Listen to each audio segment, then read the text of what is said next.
तर मित्रांनो, आपण आता असं आहोत आपल्या वाघेरी वाडीमध्ये आणि हा आपला गो हापूसचा गाराबस आहे. हा बघा,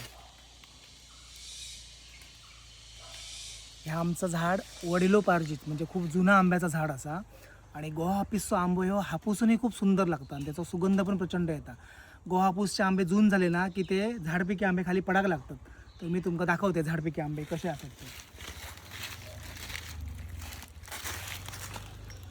हे बघा, एक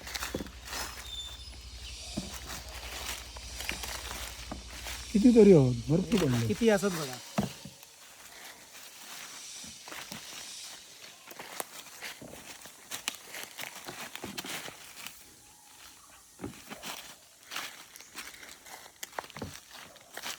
हे बघा, हे झाडपिकी आंबे असत.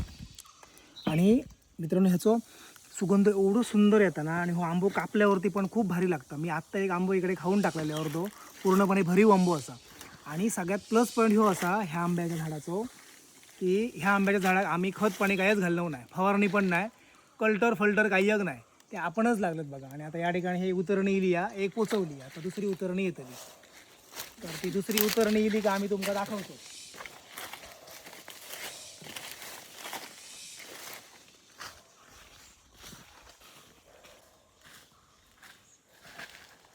ती बघ, ती बघ, कितकं वर चढलं बघ.